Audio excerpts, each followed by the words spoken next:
നമസ്കാരം. വ്യക്തികൾക്ക് നിറമുണ്ടെങ്കിലും നിറം വ്യക്തിത്വത്തെ ബാധിക്കുമോ എന്നതാണ് പ്രധാന വിഷയം. കഴിഞ്ഞ 2-3 ദിവസങ്ങളായി കേരളം ചർച്ച ചെയ്യുന്നതും ഈ വിഷയമാണ്. ചീഫ് സെക്രട്ടറി ശാരദാ മുരളീധരന്റെ ഒരു പ്രസ്താവന ഫേസ്ബുക്കിൽ ആദ്യം ഒരു പോസ്റ്റായി വന്ന് പിന്നീട് ഈ പോസ്റ്റ് പിൻവലിക്കുകയും അത് വിശദമായി വീണ്ടും ഒരു പോസ്റ്റ് ഇടുകയും ചെയ്ത ഒരു സാഹചര്യമുണ്ടായി. കറുപ്പ് നിറത്തിന്റെ പേരിൽ താൻ അവഹേളിക്കപ്പെട്ടു എന്നായിരുന്നു ചീഫ് സെക്രട്ടറി സൂചിപ്പിച്ചത്. ആധുനിക കേരളത്തെ സംബന്ധിച്ചിടത്തോളം ഇത്തരമൊരു വിഷയം ചർച്ച ചെയ്യുമ്പോൾ അതും ഭരണസിരാ കേന്ദ്രത്തിൽ ഭരണനിർവഹണത്തിൽ നമ്പർ 1 ഇരിക്കുന്ന ചീഫ് സെക്രട്ടറി തന്നെ ഇത്തരമൊരു വിഷയം ഉന്നയിക്കുമ്പോൾ അത് എത്രമാത്രം ആഴമുള്ള വിഷയമാണ്, അതെങ്ങനെയൊക്കെയാണ് നമ്മൾ ചർച്ച ചെയ്യേണ്ടത് എന്നതാണ് പ്രധാന വിഷയം. പേജ് 3യുടെ ഒരു എപ്പിസോഡിലേക്ക് നമ്മൾ ഈ വിഷയം ചർച്ചയുമായി എത്തുകയാണ്. നമുക്കൊപ്പം അതിഥികളായി കൂടി ചിലർ ചേരുന്നു. എല്ലാ പ്രേക്ഷകർക്കും സ്വാഗതം. നമുക്കൊപ്പം ചർച്ചയിൽ പങ്കെടുക്കുന്നത് ശ്രീമതി മഞ്ജു പത്രോസ്, അഭിനേത്രിയാണ്. ശ്രീമതി ധന്യ രാമൻ, സോഷ്യൽ ആക്ടിവിസ്റ്റാണ്, സാമൂഹ്യ പ്രവർത്തകയാണ്. ഇവരെ സംബന്ധിച്ചിടത്തോളം ഈ വ്യക്തികൾ ഏറെക്കുറെ ഈ വിഷയങ്ങളിൽ എത്രമാത്രം ആഴത്തിൽ പല രീതിയിൽ അനുഭവിക്കുകയും ഇതിലൊക്കെ ഇടപെടുകയും ചെയ്ത വ്യക്തികൾ കൂടിയാണ്. അതുകൊണ്ട് തന്നെ ഇവർക്ക് ഏറെ നമ്മളോട് സംസാരിക്കാനുണ്ട്. ശ്രീമതി മഞ്ജു പത്രോസിലേക്ക് ആദ്യം പോവുകയാണ്. ഇന്നിപ്പോൾ കേരളം ഈ വിഷയം ചർച്ച ചെയ്യുമ്പോൾ കഴിഞ്ഞ കുറച്ച് വർഷങ്ങളായി തന്നെ എന്ന് പറയാം, അഭിനയ രംഗത്തേക്ക് കടന്നു വന്ന കാലഘട്ടം മുതൽ ഇതുവരെയുള്ള വെല്ലുവിളികളെ ഓർമ്മിക്കാനുള്ള ഒരു സാഹചര്യം ഉണ്ടായിട്ടുണ്ടോ? അത് അഭിനയ രംഗത്ത് തുടങ്ങിയതൊന്നുമല്ല.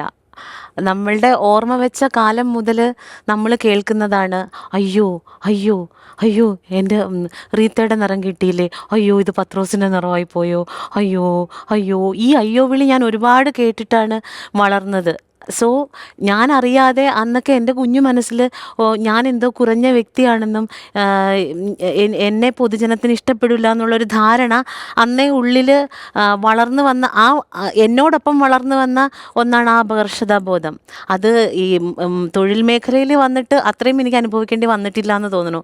എന്നെ സംബന്ധിച്ച് എൻ്റെ ബാല്യകാലത്തും എൻ്റെ കൗമാരകാലത്തും ഒക്കെ ഓരോ ദിവസം ഇപ്പോൾ ചീഫ് സെക്രട്ടറി മാഡത്തിന് ഇത്തരം ഒരു അനുഭവം ഉണ്ടായപ്പോൾ ഇത് വലുതായി ചർച്ച ചെയ്യപ്പെട്ടു.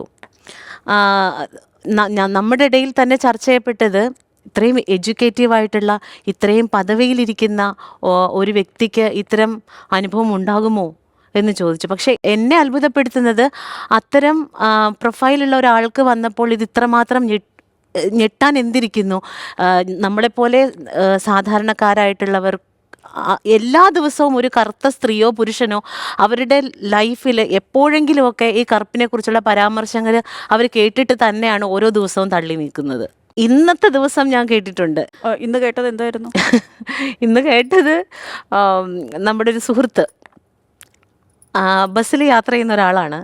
അപ്പോൾ കുറച്ച് ഫെമിലിയർ ആയിട്ടുള്ള ഒരാളായതുകൊണ്ട് അദ്ദേഹം ബസ്സിൽ നിന്ന് ഇറങ്ങാൻ നേരം ഒരു സ്ത്രീ അദ്ദേഹത്തിനെ നോക്കി, ഓ അയ്യോ ഇതാരാ, അയ്യോ എനിക്ക് നിങ്ങളെ ഭയങ്കര ഇഷ്ടമാണ്, എനിക്ക് ഭയങ്കര ഇഷ്ടമാണ് എന്ന് പറഞ്ഞു എന്ന് പറഞ്ഞു. അപ്പം ഞാനത് ആദ്യം കേട്ടില്ല. അപ്പം ഞാൻ ചോദിച്ചാൽ എന്താ എന്ന് ചോദിച്ചപ്പോൾ പറഞ്ഞു, അല്ല ഞാനിന്ന് ബസ്സിൽ നിന്ന് ഇറങ്ങിയപ്പോൾ ഒരു കറുത്ത സ്ത്രീ എന്നോട് പറഞ്ഞു എന്നിങ്ങനെ ഭയങ്കര ഇഷ്ടമാണ്, ഭയങ്കര എക്സൈറ്റഡ്, അവരുടെ കണ്ണൊക്കെ നിറഞ്ഞു എന്ന് പറഞ്ഞു.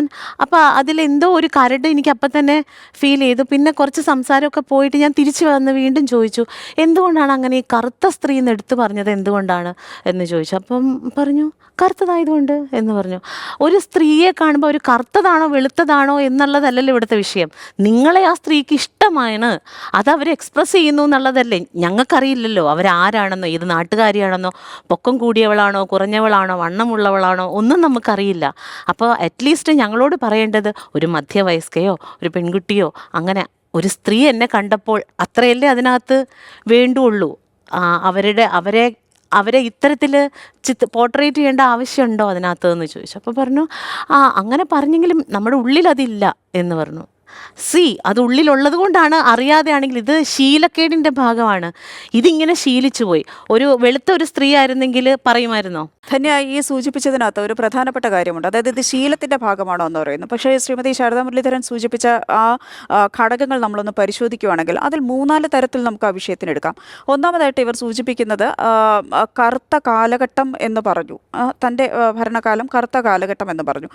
അതേസമയം ഭർത്താവ് ശ്രീ വി വേണുവിൻ്റെ കാലഘട്ടം, അദ്ദേഹത്തിൻ്റെ കാലഘട്ടം കാലഘട്ടം വെളുത്ത കാലഘട്ടം എന്നും വിശേഷിപ്പിച്ചുവത്. ഇത് നേരിട്ട് കേൾക്കേണ്ടി വന്ന ഒരു അവസ്ഥയെക്കുറിച്ചാണ് ഈ പറയുന്നത്. 2-3 രീതിയിൽ നമുക്കിത് വേണമെങ്കിൽ എടുക്കാം. വളരെ നിഷ്കളങ്കമായ രീതിയിൽ ഒരു കാലഘട്ടത്തെ ഒരു ഭരണത്തെ ഒന്ന് അടയാളപ്പെടുത്താൻ വേണ്ടി കറുത്തതെന്നും വെളുത്തതെന്നും പറഞ്ഞു എന്ന് വളരെ നിഷ്കളങ്കമായ രീതിയിൽ ചൂണ്ടിക്കാണിക്കുന്നവരുണ്ട്.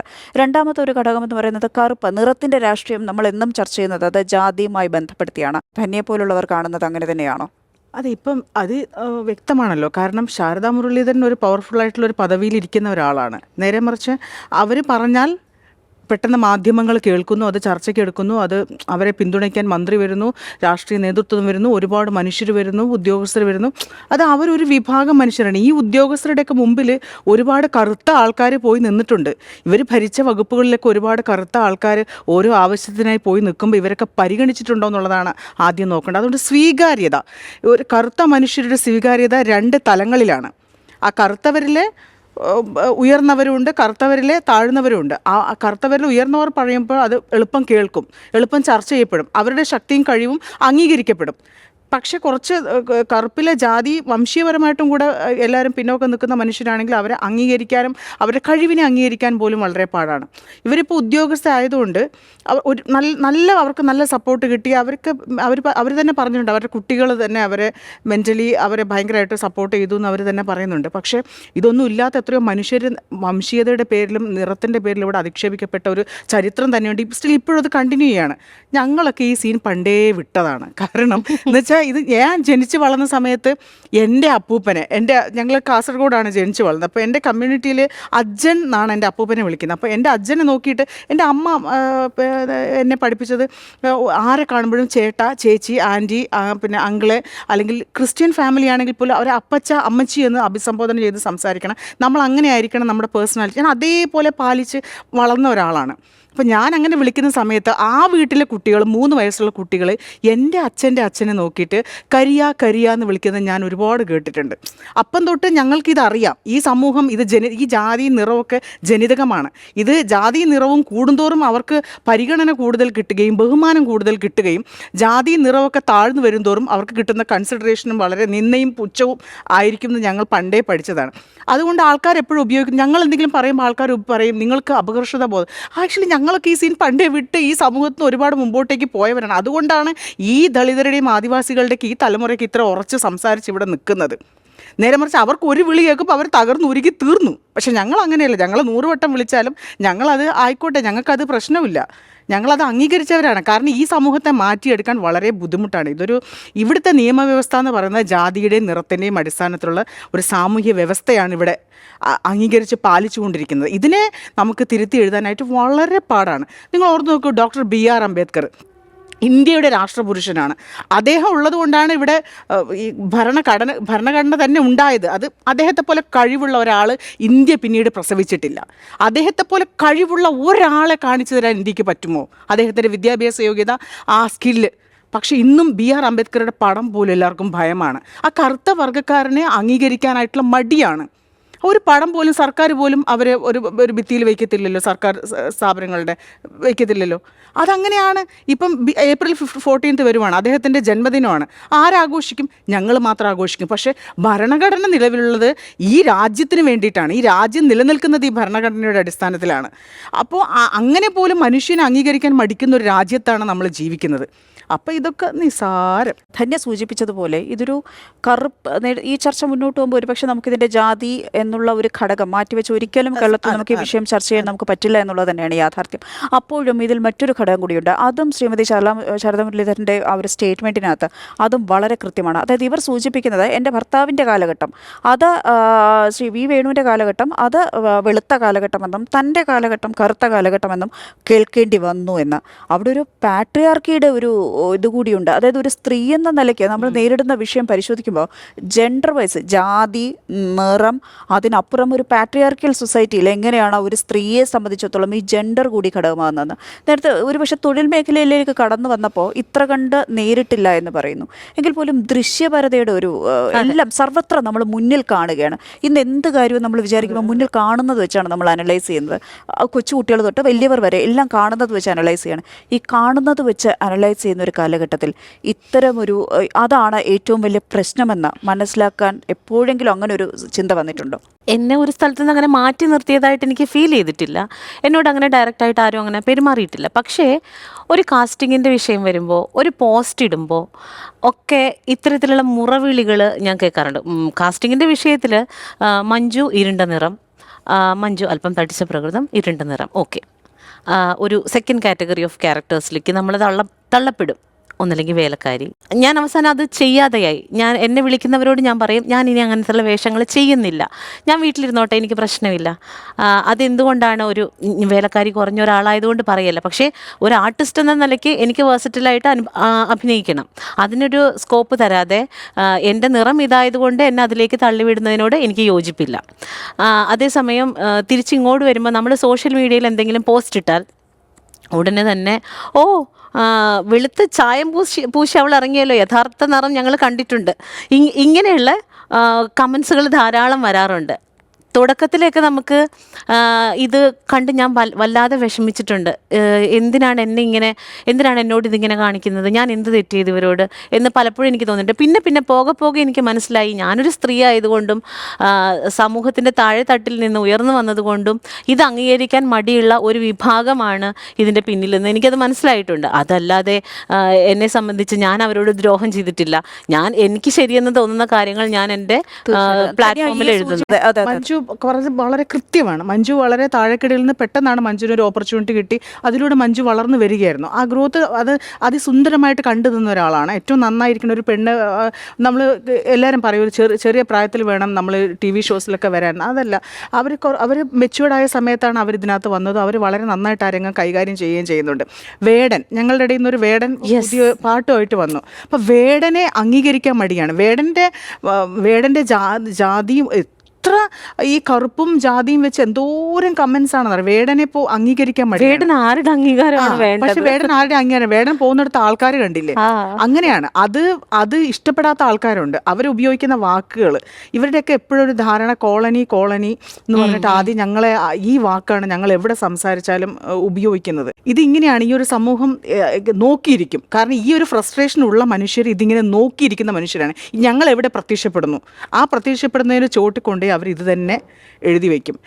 ഞങ്ങൾക്ക് ഒരിടയ്ക്ക് ജീവിക്കാൻ നിർവാഹമില്ലാതെ വന്ന സമയത്താണ് ഒരു ദളിത് സംഘടന, ദളിത് പാന്തേഴ്സ് എന്ന് പറയുന്ന പന്തളം ആസ്ഥാനമായിട്ടുള്ള ഒരു സംഘടനയാണ്, കറുത്ത മനുഷ്യർക്കും ജീവിക്കണം എന്ന് പറഞ്ഞ് ഞങ്ങളൊരു മുദ്രാവാക്യമായിട്ട് ദളിത് പാന്തേഴ്സ് മുമ്പോട്ടേക്ക് ഇറങ്ങിയത്.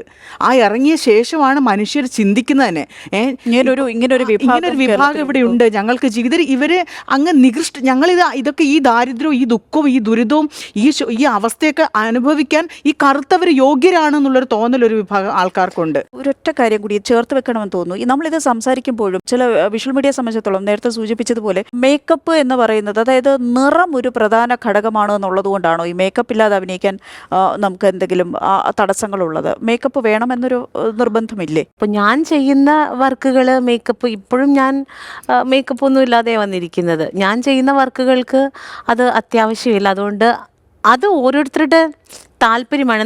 പൊതുവേ കറുത്ത സ്ത്രീകൾ, എനിക്ക് തോന്നിച്ചിട്ടുള്ളത് പൊതുവേ കറുത്ത സ്ത്രീകൾ ഒരിക്കലും മേക്കപ്പ് ചെയ്തുകൂടാ. ഇവർക്കൊരു തെറ്റിദ്ധാരണയുണ്ട്, കറുത്ത സ്ത്രീകൾ അല്ലെങ്കിൽ കറുത്ത പുരുഷന്മാരെ മേക്കപ്പ് ചെയ്യുന്നത് കൂടുതൽ ഫെയർ ആകാൻ വേണ്ടിയിട്ടാണ്. അല്ല, നമ്മുടെ സ്കിൻ ഈവൻ ആക്കാൻ വേണ്ടിയിട്ടാണ്. നമ്മളിപ്പോൾ എൻ്റെ കയ്യിലിരിക്കുന്ന സ്കിൻ ടോൺ ചിലപ്പോൾ ചേച്ചിക്ക് പറ്റില്ല, അത് എനിക്ക് മാത്രം പറ്റുന്നതാണ്. എൻ്റെ സ്കിന്നിൻ്റെ നിറത്തിനനുസരിച്ചാണ് എൻ്റെ ഫൗണ്ടേഷൻ.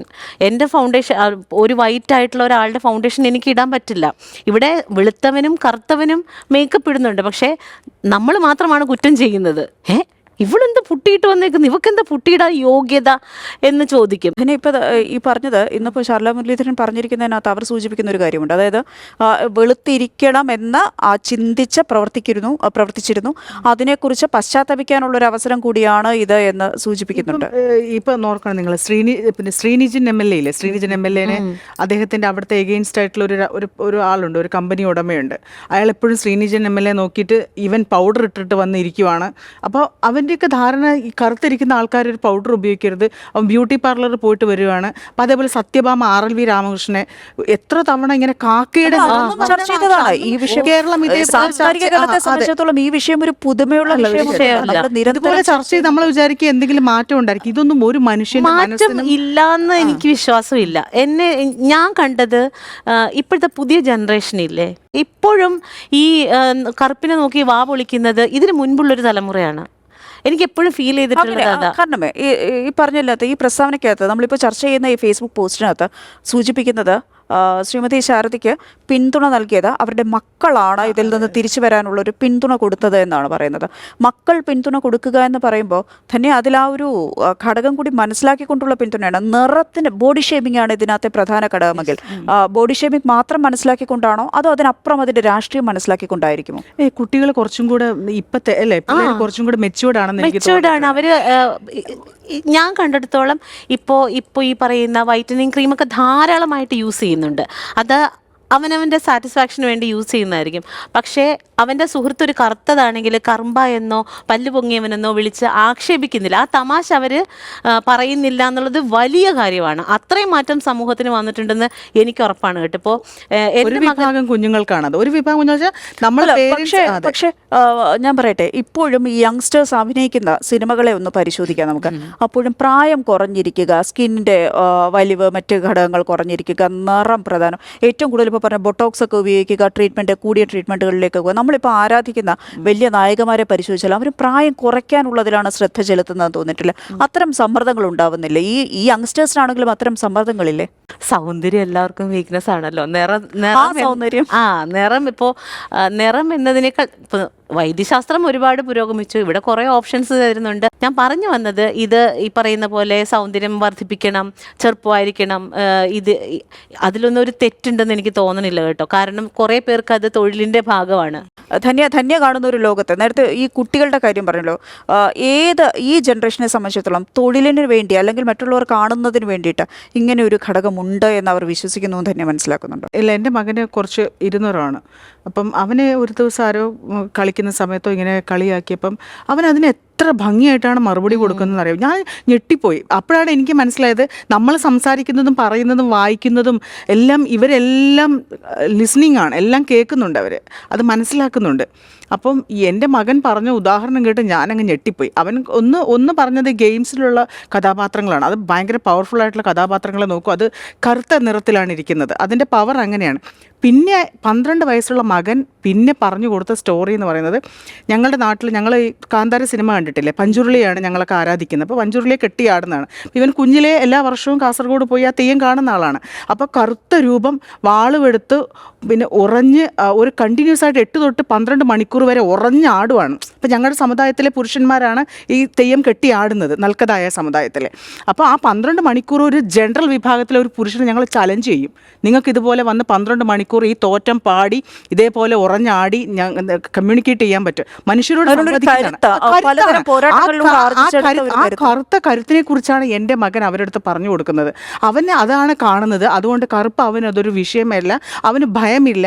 അത് നിങ്ങൾ എന്ത് പറഞ്ഞാലും എനിക്കത് പ്രശ്നം, ഞാൻ അതിന് ഫ്രണ്ട്ലി ആയിട്ടാണ് എടുക്കുന്നതെന്ന് അങ്ങനെയാണ് പറയുന്നത്. നിങ്ങളിത് പോയിട്ട് നിങ്ങളുടെ പേരൻസിനോട് സംസാരിച്ച് നോക്കൂ, എന്ത് റിപ്ലൈ ആണ് അവിടെ നിന്ന് കിട്ടുന്നതെന്നും എൻ്റെ മകൻ പറയുന്നു. അങ്ങനെ ഒരു കമ്മ്യൂണിക്കേഷൻ സാധ്യമാണോ എന്നുള്ളതാണ്. ഞാൻ ചോദിക്കട്ടെ, താങ്കളുടെ യൂട്യൂബ് പേജിന്റെ പേര് ഞാൻ മനസ്സിലാക്കുന്നത് ബ്ലാക്കീസ് എന്നാണ്. എന്തായിരുന്നു അങ്ങനെ ഒരു? എല്ലാവരും പറഞ്ഞു സഹതാപത്തിന് വേണ്ടി ഇട്ടതാണെന്ന് പറഞ്ഞു. പക്ഷെ അങ്ങനെയല്ല, അത് ബ്ലാക്ക് സഹതാപത്തിന് ബ്ലാക്ക് എന്ന് പറഞ്ഞതിനകത്ത് എന്തിനാണ് സഹതാപം? ഞങ്ങൾക്ക് ഞങ്ങളുടെ ടോൺ ഇഷ്ടമാണ്. മധ്യവയസ്കരായ 2 ഇരുണ്ട നിറത്തിലുള്ള സ്ത്രീകൾ, സമൂഹം മാറ്റി നിർത്തപ്പെടാൻ ശ്രമിക്കുന്ന 2 ഇരുണ്ട നിറത്തിലുള്ള സ്ത്രീകൾ അവരുടെ ആഫ്റ്റർ 40s അല്ലെങ്കിൽ അവരുടെ വിശ്രമവേളകൾ അവർ ആസ്വദിച്ച് ജീവിതം കൊട്ടിഘോഷിക്കുന്നത് കാണിക്കാൻ വേണ്ടിയിട്ടിട്ട പേരാണ് ബ്ലാക്കീസ് എന്ന് പറയുന്നത്. അല്ലാതെ നമുക്ക് ആരുടെ സഹതാപം വേണ്ട.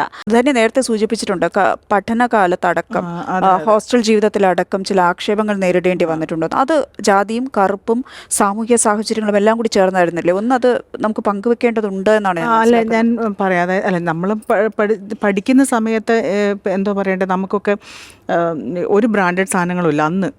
ഒരു ബ്രാൻഡഡ് ചെരുപ്പോ ഒരു ബ്രാൻഡഡ് ഡ്രസ്സോ ഒന്നുമില്ലാതെ ഞാനൊക്കെ വെറും 3 ജോഡി വസ്ത്രമായിട്ട് ഡിഗ്രിക്ക് പഠിക്കാൻ പോയ ആൾക്കാരാണ്. നമുക്ക് ഈ മെറ്റീരിയൽസിനോട് വലിയ നമ്മുടെ ആവശ്യത്തിനാണ് അത് ഉപയോഗിക്കുന്നത്. പക്ഷേ പണ്ടത്തെ മനുഷ്യനെ വാല്യൂ ചെയ്യാൻ ടെറസ് ഇട്ട വീട് ഇത് ഇങ്ങനെയായിരുന്നു വാല്യൂ ചെയ്യാൻ. അപ്പോൾ നമ്മൾ സ്വാഭാവികമായിട്ട് ഹോസ്റ്റലിൽ പോകുമ്പോൾ പട്ടികജാതി വിഭാഗത്തിലുള്ള വിദ്യാർത്ഥികൾക്ക് നമുക്ക് ഫീസ് കൊടുക്കണം. നമ്മുടെ ഡിപ്പാർട്ട്മെൻ്റ് ആയിരിക്കും ഇവിടെ പേ ചെയ്യുന്നത്. അപ്പോൾ അവരുടെയൊക്കെ ഒരു ധാരണ നമ്മളിതൊക്കെ ഒരു അത് ചർച്ച ചെയ്യപ്പെടും. അവരുടെ ഭക്ഷണം നമ്മൾ ഓസിന് കഴിക്കുന്ന ഇതൊക്കെ എനിക്കും നിങ്ങൾക്കും അറിയാവുന്നൊരു കുട്ടിയുണ്ട്, വനിത. അവൾ ഇതേപോലെ മറയൂരിലെ ആദിവാസി ഊരിന്ന് ആദ്യമായിട്ട് ഹിൽപ്പുലേ വിഭാഗത്തിൽ നിന്ന് MBA കഴിഞ്ഞ ഒരാളാണ്. നോർമലി ഹിൽപ്പുലേ വിഭാഗക്കാർ കാട്ടിനകത്ത് പുൽത്തൈലം ഉണ്ടാക്കാൻ പോകും. അപ്പോൾ എല്ലാം കുട്ടി കൂര എല്ലാം എടുത്ത് അവർ ഫുഡെല്ലാം എടുത്ത് അങ്ങനെ 3 മാസം അവിടെ പോയി നിന്ന് ഒരു വീട് സെറ്റ് ചെയ്ത പോലെ ചെയ്തിട്ട് പട്ടിയൊക്കെ കൊണ്ടുപോകും. അങ്ങനെ മൃഗങ്ങളിൽ നിന്ന് രക്ഷപ്പെടുന്നത്. അങ്ങനെ ഇത് പുൽത്തൈലം ഉണ്ടാക്കിയിട്ട് തിരിച്ചിറങ്ങും. അപ്പോൾ കുട്ടികൾക്ക് വിദ്യാഭ്യാസം പോകും. അപ്പോൾ അതിൽ നിന്ന് രക്ഷപ്പെട്ടു വന്ന് ആദ്യമായിട്ട് MBA എടുത്തൊരു കുട്ടിയുണ്ട്, വനിത എന്ന് പറഞ്ഞ്. അവൾ ഡിഗ്രിക്ക് പഠിക്കുന്ന സമയത്ത് അവൾ ഒരു തൊടുപുഴ ഒരു കോളേജിൽ നിന്നാണ് പഠിച്ചത്. അവിടെ പോലും ഒരു രൂപ കാണാതാവുമ്പോൾ ആദ്യം സംശയിക്കുക വനിതേനെയാണ്. അപ്പോൾ ഒന്ന് ഓർത്തുക്ക്, ഒരു കുട്ടി ഒരു സാമൂഹ്യ സാഹചര്യത്തിൽ നിന്ന് പിന്നോക്കം വന്നിട്ട് അതിന്ന് ഒരാളാണ് രക്ഷപ്പെടാനായിട്ട് മുമ്പോട്ടേക്ക് വന്നത്. 5-6 വർഷത്തിനുള്ളിലുണ്ടായ സംഭവം. അപ്പോൾ അവളത് പറയുന്ന കേൾക്കണം, ഭയങ്കര നോവാണ്. അത് കേട്ട് നിൽക്കാൻ നമുക്ക് പറ്റൂല. കാരണം നമ്മൾ അനുഭവിക്കുന്ന പോലെ നമുക്ക് തോന്നിപ്പോവും. ഞാനിത് അനുഭവിച്ചിട്ടുള്ള ആളാണ്. പക്ഷേ എൻ്റെ അമ്മ അന്ന് ഭയങ്കര സ്ട്രോങ് ആണ്. ഞാൻ പഠിത്തം മതിയാക്കി തിരിച്ചു പോകാൻ വിചാരിച്ച ആളാണ്. പക്ഷേ എൻ്റെ അമ്മ എന്നോട് ഞാൻ അമ്മയോട് പറഞ്ഞ അമ്മ പെട്ടെന്ന് ഹോസ്റ്റലിൽ വരണം. അമ്മയോട് സംസാരിക്കാൻ പറ്റില്ല. നമ്മൾ തൊട്ടടുത്ത വീട്ടിലേക്ക് ഫോൺ വിളിച്ച് പറയുവാണ്. അപ്പോൾ അമ്മ ഒരാഴ്ച പണിയൊക്കെ എടുത്ത് വണ്ടിക്കൂലി വേണ്ടേ, അപ്പോൾ അതൊക്കെ എടുത്ത് അമ്മ തിരിച്ചു വരുമ്പോൾ ഞാനിങ്ങനെ ഹോസ്റ്റലിലെ ഒരു ജനലിലൂടെ എൻ്റെ അമ്മ വരുന്നത് നോക്കി ഇരിക്കുകയാണ്. അപ്പോൾ ഉച്ചയാകുമ്പോൾ എൻ്റെ അമ്മ അങ്ങനെ നടന്ന് വരുന്നുണ്ട്. ഗേറ്റ് വെയിലത്ത് ഇങ്ങനെ നടന്ന് വരുന്ന എൻ്റെ അമ്മ. ഞാൻ എന്തുവാണ് ഒരു ഗസ്റ്റ് റൂം ഉണ്ട് അവിടെ പോയി എൻ്റെ അമ്മേനെ കെട്ടിപ്പിടിച്ച് ഞാൻ പൊട്ടിക്കരഞ്ഞിട്ടുണ്ട്. ആ ഒരു തവണ ഞാൻ എൻ്റെ ജീവിതത്തിൽ കരഞ്ഞിട്ടുള്ളൂ. അപ്പോൾ അമ്മ അന്ന് പറഞ്ഞു, എന്തൊക്കെ ഇങ്ങനെയൊക്കെ നമ്മൾ പലതും കേൾക്കും. അപ്പോൾ ഇത് സർവൈവ് ചെയ്യാൻ പഠിക്കേണ്ടത് നമ്മളാണ്.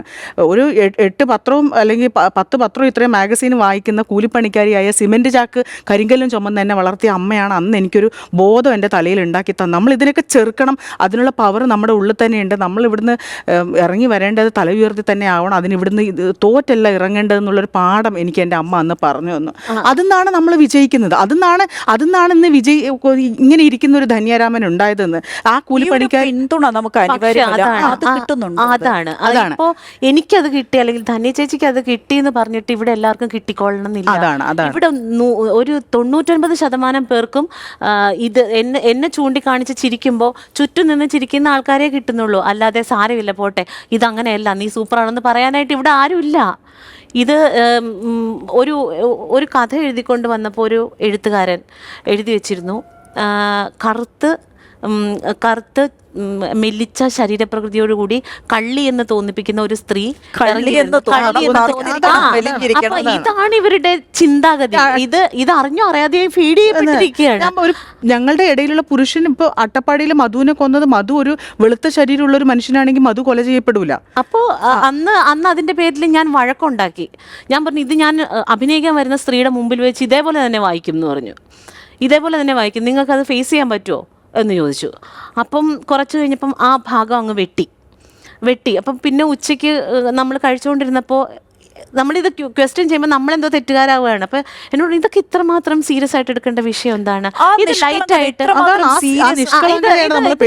എടുത്താൽ പോരെ, ഇതൊക്കെ അങ്ങനെയല്ലേ എന്ന് പറയും. പക്ഷേ ഇത് ലൈറ്റായിട്ട് എടുക്കാൻ ഇത് അനുഭവിക്കുന്ന ഒരാൾക്ക് പറ്റില്ല.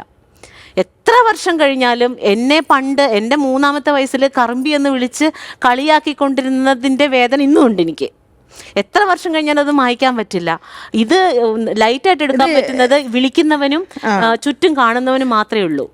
ഈയിടെ ഞങ്ങളുടെ ഒരു കുറച്ച് പെൺകുട്ടികൾ ഒരു എന്താ പറയണ്ടേ ഒരു സൊസൈറ്റി രജിസ്റ്റർ ചെയ്തിട്ട് ട്രൈബൽ ഡിപ്പാർട്ട്മെൻറ്റിൽ പോയി. ആദിവാസി കുട്ടികളാണ്. അപ്പോൾ അവർ ഡോക്ടറേറ്റ് ഉള്ളവരുണ്ട്, റാങ്ക് ഹോൾഡേഴ്സ് ഉണ്ട്, മിടുക്കരായിട്ട് എല്ലാം നല്ല ക്വാളിഫിക്കേഷനുള്ള ആൾക്കാർ ഒരു സൊസൈറ്റി രജിസ്റ്റർ ചെയ്തിട്ട് പ്രപ്പോസലുമായിട്ട് ഡയറക്ടർ കാണാനായിട്ട് പോയി.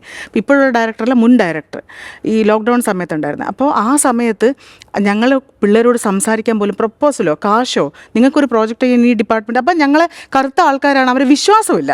ഞങ്ങൾ ആദ്യം വിശ്വാസത്തിൽ എടുക്കേണ്ടത് SC/ST വകുപ്പാണ്. ഈ വകുപ്പ് തന്നെ ഞങ്ങളെ വിശ്വാസമില്ല, ഞങ്ങളെ കഴിവിൽ വിശ്വാസമില്ല. നിങ്ങൾ നോക്ക്, ഈ പ്രപ്പോസൽ കൊടുത്ത സ്ഥാനത്ത് ഏഷ്യാനെറ്റിലെ ബിഗ് ബോസിൽ വന്ന ശോഭ വിശ്വനാഥ് 1 കോടി രൂപയ്ക്ക് ഒരു കത്തുമായിട്ട് പോയപ്പോൾ ശോഭയ്ക്ക് പിറ്റേന്ന് 1 കോടി രൂപ സർക്കാർ പാസ്സാക്കി കൊടുക്കുവാണ് ഈ ഡിപ്പാർട്ട്മെന്റ്. അതിന്റെ മാനദണ്ഡങ്ങളോ ഇതൊക്കെ ഒന്നുമില്ല. വെളുത്ത സ്ത്രീ, അതാണ് വെളുത്ത സ്ത്രീ, വെളുത്ത ശരീരം, അവർക്ക് എവിടെയാണ് അവർക്ക് സ്വീകാര്യത കിട്ടുന്നത്? ഇതുപോലെ ഇത് ഞങ്ങൾ അനുഭവിച്ചുകൊണ്ടിരിക്കുന്ന ഒന്നാണ്. നിറത്തിന്റെ പേര് വിസിബിലിറ്റി വിഷയമാണ്. എന്ന് വെച്ചാൽ ഞങ്ങളുടെ ഈ കറുപ്പിന്റെ കഴിവിന്, എത്ര വിദ്യാഭ്യാസം ഉള്ളവരായാലും ഈ കഴിവിനെ അംഗീകരിക്കുന്നില്ല. ധന്യ, ആ ഘടകം ഒരുപക്ഷെ അതിൽ ഏറ്റവും സുപ്രധാനം എന്ന് പറയുന്നത് സർക്കാർ വകുപ്പുകളിൽ എവിടെയാണ് റെപ്രസെന്റേഷൻ എന്നുള്ളതാണ്. നമുക്ക് ഏതാണ്ട് ഒരു ഉറപ്പുണ്ട് കറുപ്പ് എന്ന് പറയുന്നത് ജാതിയുമായിട്ട് കണക്റ്റഡ് ആണ് എന്നുള്ളൊരു ഘട്ടത്തിലേക്ക് എത്തിയിട്ടുണ്ട്. അങ്ങനെയെങ്കിൽ പക്ഷേ ശാരദാ മുരളീധരനെ സംബന്ധിച്ചിടത്തോളം ഇവിടെ ജാതി ഒരു ഘടകമല്ല. അതിന് ആ ഒരു വിഷയത്തിൽ എനിക്ക് സൂചിച്ചു. അടുത്തിടെ ഒരു പെൺകുട്ടി ആത്മഹത്യ ചെയ്തു, ഭർത്താവിന്റെ പീഡനം സഹിക്കാതെ ആത്മഹത്യ ചെയ്തു. അവിടെ ജാതി ഒരു ഘടകമല്ല. പറയുമ്പോൾ നമ്മളൊരു മതത്തിനെയോ ഒരു ജാതിയോ പ്രത്യേകം ഊന്നി പറയുകയല്ല, പക്ഷെ അവിടെ പറയേണ്ടതായി ഉണ്ട്. അതൊരു മുസ്ലിം പെൺകുട്ടിയായിരുന്നു.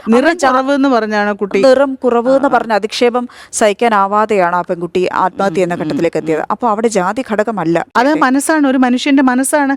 ഇതെങ്ങനെ ഇത് വംശീയതയുടെ പേരിൽ അതൊരു വേറെ ലോകമാണ്.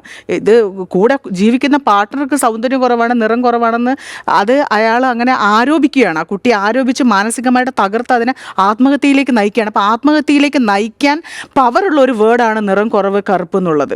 നിന്റെ ഒരു ക്വാളിറ്റി അല്ലാതായിട്ട് അതിനെ കാണുകയാണ്. ഒരു മനുഷ്യൻ്റെ ക്വാളിറ്റി അല്ലാതായിട്ട് അതിനെ കാണാൻ, ആത്മഹത്യയിലേക്ക് പ്രേരിപ്പിക്കാൻ ഭാഗത്തിന് ആ വേർഡിന് പവർ ഉണ്ടെന്ന് ഇപ്പം മനസ്സിലായില്ല. അത് ഏത് കമ്മ്യൂണിറ്റിയിലായാലും. അങ്ങനെയാണെങ്കിൽ ഇവിടെ ഈ പറഞ്ഞതുപോലെ ഏത് കമ്മ്യൂണിറ്റിയിലും ഇത്തരത്തിൽ ചർച്ചകൾ ഉണ്ടാകുന്നുണ്ട്. നമ്മുടെ സമൂഹം ഏതാണ്ട് അതിന് പരുവപ്പെട്ടിരിക്കുകയും ചെയ്യുന്നു. പക്ഷേ അവിടെ ഈ വിസിബിലിറ്റി, സ്വീകാര്യത എത്രമാത്രം പ്രധാനമാണെന്നുള്ള, കുടുംബങ്ങളെ സംബന്ധിച്ചിടത്തോളം ഇത്തരത്തിൽ ഒരു ഉയർന്നു വന്ന സാഹചര്യത്തിലുള്ള സാമ്പത്തികമായും മറ്റും കുറച്ചുകൂടി ഉയർന്നു വന്ന സാഹചര്യത്തിൽ എത്തിക്കഴിഞ്ഞാൽ ഈ കാലഘട്ടം കഴിഞ്ഞ 10 വർഷത്തെ പരിശോധിച്ചു കഴിഞ്ഞാൽ എങ്ങനെയായിരിക്കും അത് നിശ്ചയിക്കപ്പെട്ടിട്ടുണ്ടാവുക താങ്കളുടെ അനുഭവത്തിൽ? സാമൂഹികമായിട്ട് വിസിബിലിറ്റി ഉണ്ടായിട്ട് എനിക്ക് വലിയ പ്രയോജനമൊന്നും ഇങ്ങനെ പറയുന്നവരുടെ വായടുപ്പിക്കാൻ സോഷ്യൽ മീഡിയയിലൊന്നും എനിക്ക് സാധിച്ചിട്ടില്ല. സോഷ്യൽ മീഡിയയിൽ ഇപ്പോഴും വളരെ മോശം കമന്റുകൾ. അതെ, പക്ഷെ ആദ്യം പറഞ്ഞ ഒരു കോൺഫിഡൻസ്, ഞാൻ എന്തിനാണ് ഈ പേപ്പട്ടികളുടെ കുര കേട്ട് ഞാൻ എന്തിനാ പേടിക്കുന്നത്? അവരവിടെ നിന്ന് കുരയ്ക്കട്ടെ എന്നുള്ളൊരു നിലപാടിലേക്ക് ഞാൻ എത്തിയിട്ടുണ്ട്. ദാനപ്പുറത്താണ്, താഴെ നിന്ന് പേപ്പട്ടികൾ കുരയ്ക്കും, അത്രേ ഉള്ളൂ. പിന്നെ എനിക്കൊരു വ്യത്യാസം തോന്നിച്ചത്, ഞാൻ ഇതിനെതിരെ ശബ്ദം ഉയർത്താൻ തുടങ്ങിയപ്പോൾ മഞ്ജു വഴക്കുണ്ടാക്കും. മഞ്ജു വഴക്കുണ്ടാക്കും എന്ന് പറഞ്ഞ ആരെങ്കിലും ഒരാൾ പറഞ്ഞാൽ തന്നെ മഞ്ജു ചേച്ചി കേൾക്കല്ലേ എന്ന് പറയും. അത്തരം എന്റെ ചുറ്റുപാടുള്ള കുറച്ചു പേരെങ്കിലും മാറ്റാൻ എനിക്ക് സാധിച്ചിട്ടുണ്ട്. എന്റെ വീട്ടിലുള്ളവരെ മാറുന്നുണ്ടോ? മാറുന്നുണ്ട്. കാരണം ഇപ്പോൾ ഒരു കഥ വന്നാൽ അല്ലെങ്കിൽ ഒരു സ്റ്റേറ്റ്മെൻറ്റ് വന്നാൽ ഇപ്പോൾ ആരും എന്നോട് പറയാറില്ല അതിന് നിസ്സാരമായിട്ട് എടുക്കൂ എന്ന് പറയാനുള്ള ധൈര്യം കാണിക്കാറില്ല. കാരണം അതിനെ ഞാൻ പ്രതികരിക്കുന്നു ഉറപ്പായിട്ട് പറയാം. അതുകൊണ്ട് അതിനെ ലൈറ്റായിട്ട് എടുത്ത് പൊയ്ക്കൂടെ നിനക്ക് എന്ന് എന്നോട് ചോദിക്കാറില്ല. അത് ലൈറ്റായിട്ട് എടുക്കേണ്ട വിഷയമല്ല എന്ന് ചിലരെങ്കിലും ചിന്തിപ്പിക്കാൻ എനിക്ക് സാധിച്ചിട്ടുണ്ട്.